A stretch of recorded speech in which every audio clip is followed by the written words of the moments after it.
Hi friends.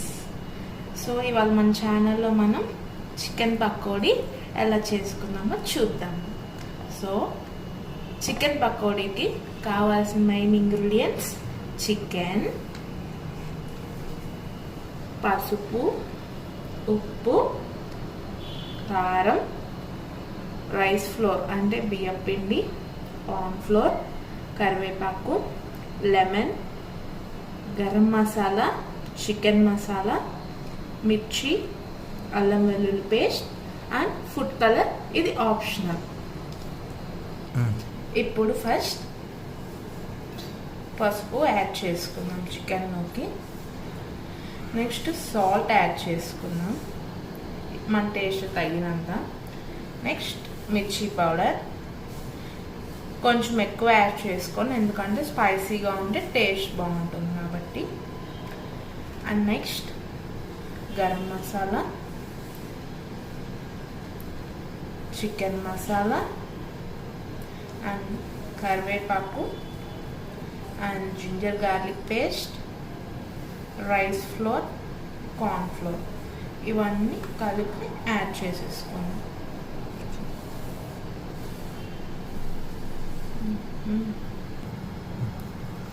So మంచిగా mix చేయాలన్నమాట. ఇవన్నీ మసాలాస్ అన్నీ చికెన్ పీసెస్కి మంచిగా పట్టేలాగా.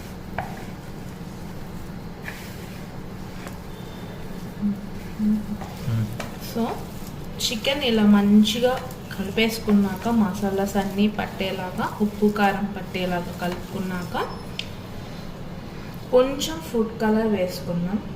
ఇది ఆప్షనల్, మన ఇష్టం. If in case food colour లేకపోతే కాశ్మీరీ చిల్లీ పౌడర్ ఉండిద్ది, అది యూజ్ చేసుకోవచ్చు. నా దగ్గర అది అవైలబుల్గా లేదు కాబట్టి నేను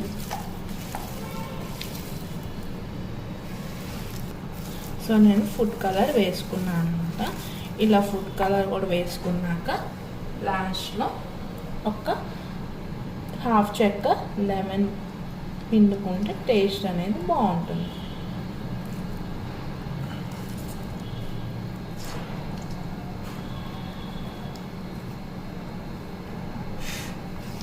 ఇది మంచిగా మిక్స్ అయ్యేదాకా కలుపుకుందాం. సో ఎంత ఎక్కువ మిక్స్ చేస్తే అంత బాగా టెక్స్చర్ అనేది బైండ్ అవుతుంది. సో ఇలా కలిపేసుకున్నాక దీన్ని ఇఫ్ మీకు టైం ఉంటే ఒక 2 to 3 hours మ్యారినేట్ చేసి సైడ్ పెట్టేసుకోండి ఫ్రిడ్జ్లో ఆర్ సైడ్న. లేదు టైం లేదు ఇప్పుడే తినేయాలి అనుకుంటే ఒక 20 to 30 minutes మ్యారినేట్ చేసి పక్కన పెట్టేయండి. సో ఇది మనం 2 to 3 hours మ్యారినేట్ చేసుకున్నానండి. నేను నియర్లీ 3 hours మ్యారినేట్ చేసుకున్నాను. సో ఇప్పుడు దీన్ని మంచిగా కాగిన నూనెలో వేసుకుందాం.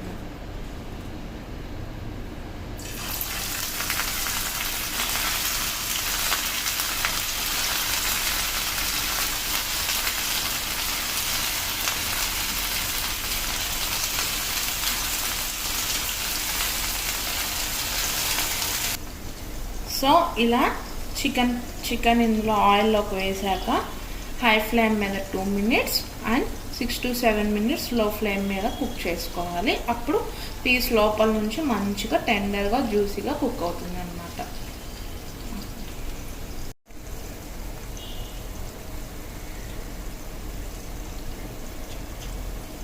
సో ఇలా ఫ్రై అవుతూ ఉంటుంది. సో ఇప్పుడు నేను లో ఫ్లేమ్ మీద పెట్టుకున్నాను. 5 to 6 minutes లో ఫ్లేమ్ మీద కుక్ అవ్వనిద్దాం. అప్పుడు లోపల నుంచి పీస్ అనేది మంచిగా కుక్ అవుతుంది. సో మన చికెన్ అనేది మంచిగా ఫ్రై అయింది, టెండర్గా కుక్ అయి ఉండిద్ది. సో 5 to 6 minutes తర్వాత లాస్ట్ 2 minutes హై ఫ్లేమ్లో పెట్టి ఫ్రై చేసుకుంటే క్రిస్పీగా వస్తుంది. సో ఇప్పుడు మనం తీసుకొని సర్వ్ చేసుకుందాం. సో మన చికెన్ పకోడీ రెడీ అయింది. ఇప్పుడు సర్వింగ్ బౌల్లోకి సర్వ్ చేసుకుందాం. సో ఇట్లా సర్వ్ చేసుకున్నాం. ఇట్లా ఆనియన్స్ లెమన్స్తో సర్వ్ చేసుకొని టేస్ట్ చేస్తే ఎంతో టేస్టీ అయిన చికెన్ పకోడీ సింపుల్గా ఇట్లా రెడీ చేసుకొని హ్యాపీగా ఈవినింగ్ టైం స్నాక్స్లో తినేయచ్చు. ఇప్పుడు